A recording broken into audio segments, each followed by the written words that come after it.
moi, d'abord, j'ai envie de savoir, est-ce que ça prenait cet outil-là pour donner une impulsion à cette filière-là, justement, la biomasse? On voit qu'il y a des défis dans certaines régions pour faire émerger des projets de biomasse. Donc, ce guichet-là va permettre justement de regrouper les forces, puis d'aider, d'outiller les gens, les entreprises qui souhaiteraient faire un virage pour remplacer, par exemple, le mazout dans leurs énergies pour se chauffer à la biomasse forestière du Bas-Saint-Laurent en plus. Donc, on privilégie la transition énergétique avec des circuits courts, avec des produits qui sont déjà ici, qui viennent d'ici, mais en plus, on a une filière qui est encore plus résiliente, une filière forestière qui est encore plus résiliente grâce à ça. Est-ce que le Bas-Saint-Laurent est en avance par rapport aux autres régions dans ce domaine-là?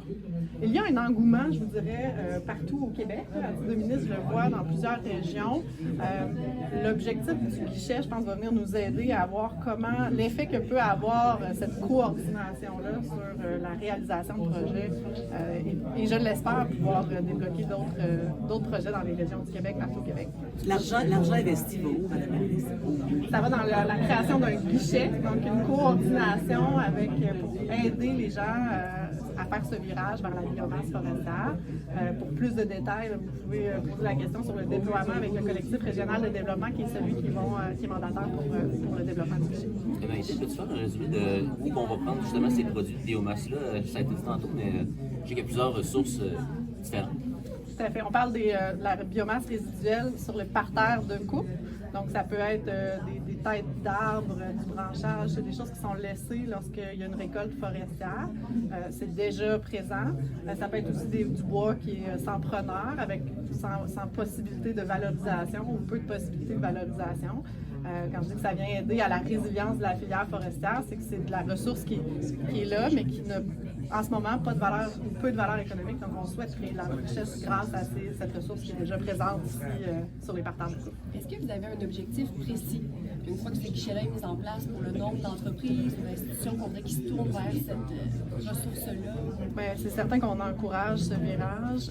Il y a une capacité aussi à vérifier. Je pense que le guichet va nous permettre aussi de voir la possibilité qu'on a en termes aussi avec la forêt privée, donc la forêt publique, la forêt privée. Alors, c'est vraiment un bel outil où on va pouvoir, un beau projet où on va pouvoir vraiment mieux comprendre comment on peut utiliser cette ressource-là encore plus, puis la capacité aussi de la région à pouvoir soutenir cette croissance. Juste pour être certaine, on ne donne pas d'aide financière pour que les entreprises fassent ce virage-là, par exemple. C'est pas ça du tout.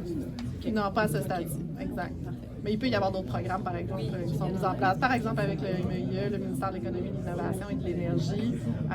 Et moi, j'ai cette volonté-là, bien sûr, avec la modernisation du régime forestier, ça fait partie là, des ajustements qu'on souhaite faire pour pouvoir s'assurer de valoriser donc, cette biomasse forestière pour aider à la filière dans le contexte économique qu'on voit poindre avec l'arrivée de Trump. Madame Vézina, avec Journal Le Soir. Bonjour. Est-ce que ça devient une source de revenus intéressante aussi pour les producteurs forestiers? Effectivement, il y a là un intérêt financier, économique pour eux à faire ce virage-là. C'est une ressource qui est déjà présente. Donc, comment on peut mieux coordonner, c'est grâce au guichet qu'on va pouvoir les aider aussi et outiller. Puis l'ensemble des partenaires qui sont dans ce guichet-là démontrent la mobilisation de la région pour l'utilisation de cette ressource-là. Donc oui, ça peut aider à la résilience économique des producteurs. Merci.